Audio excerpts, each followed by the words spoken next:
Jika sudah menggunakan gambar yang bagus, slide sudah didesain dengan baik. Pemilihan font yang kurang tepat akan merusak visual keseluruhan. Dalam memilih font, mungkin ada dari kita yang ingin menggunakan font yang unik dan berbeda dari yang digunakan kebanyakan orang. Namun, dalam penggunaan font yang sebetulnya, prinsipnya sama seperti elemen lainnya, yakni pilih yang sederhana dan jelas dibaca. Perbedaan font dan typeface. Typeface adalah kategori besar dari beberapa fonts yang serupa. Fonts adalah turunan dari typeface. Banyak orang yang menggunakan istilah fonts dan typeface untuk merujuk pada hal yang sama, yakni jenis huruf pada umumnya. Saya beri contoh, misalnya typeface Arial. Untuk fontnya sendiri terdiri dari Arial reguler, Arial bold, Arial italic, Arial bold italic. Dan untuk typeface Helvetica, untuk fontnya terdiri dari Helvetica reguler, Helvetica oblique, Helvetica light, dan juga Helvetica light oblique. Untuk jenis typeface yang paling dasar, yang pertama ada serif, fonts yang ujungnya memiliki garis, biasanya diasosiasikan dengan serius, bisnis, atau intelektual. Contohnya Times New Roman, Maxfield, Cambria, atau Century School Book. Yang kedua, sans serif, fonts yang ujungnya tidak diberi garis, bisa diasosiasikan dengan modern, halus, dan juga bersih. Contohnya Arial, Avenir, Calibri, dan juga Century Gothic. Rekomendasi typeface yang bisa digunakan, berikut adalah typeface yang tersedia dalam Microsoft. Yang pertama, sans serif, terdiri dari Arial, Verdana, Segowiwi, Franklin Gothic, Handara, Tahoma, dan juga Corbel. Untuk serif sendiri, ada Garamond, ada Platino Linotype, Book Antique, Bodomi MT, dan juga Bell MT. Ada beberapa keuntungan menggunakan type dari Microsoft.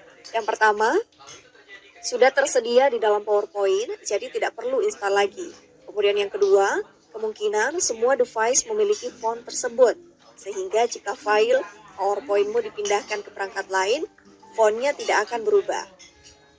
Ada beberapa rekomendasi typeface unik gratis selain dari Microsoft, yaitu Woodland, Bols, Pacifico, dan juga Westphalia. Typeface ini merupakan typeface jenis handwriting yang kelihatan lebih artistik dan bisa kamu unduh secara gratis dari internet. Untuk tips menggunakan typeface yang unik, cocok untuk presentasi yang santai atau ingin menunjukkan vibe artistik. Contoh presentasi mengenai desain grafis, PowerPoint yang menampilkan portofolio fotografi. Kemudian, gunakan sebagai judul di awal saja atau sebagai header, kombinasi dengan typeface serif atau sans serif yang mudah dibaca untuk body text-nya saja. Untuk font fairing sendiri, walaupun yang paling aman adalah menggunakan satu jenis font untuk keseluruhan PowerPoint. Namun, sah-sah saja jika kamu ingin mengkombinasikan dua font. Yang kedua, kamu bisa mengetahui dua font mana yang cocok untuk disandingkan.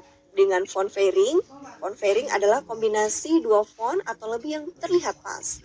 Kemudian yang terakhir, untuk mengetahui font apa saja yang bisa dikombinasikan, gunakan kata kunci font fairing.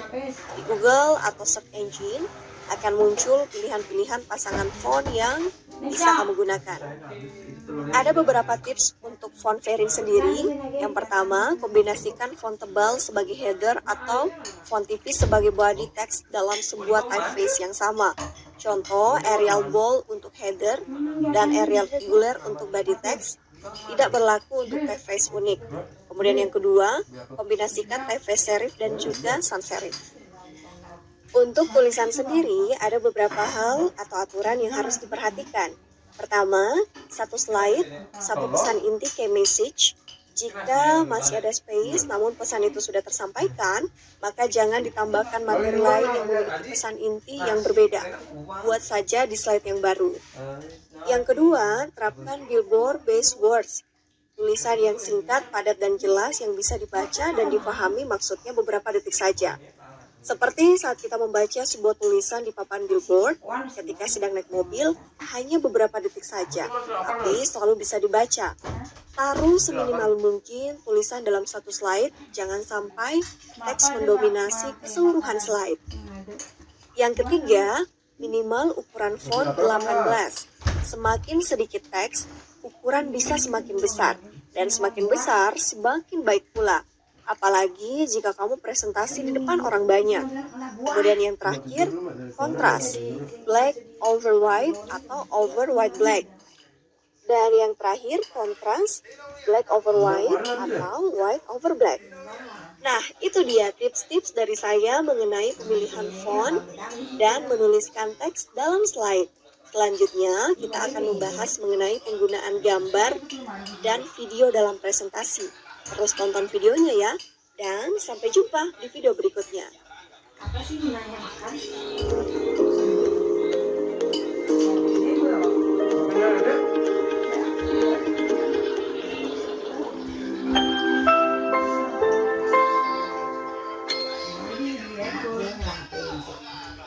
Dia melihat tadinya beli lagi, aku bilang apa ini?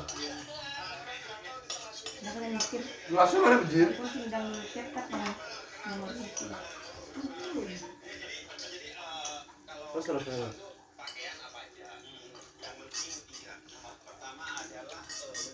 Mama. Apa mama?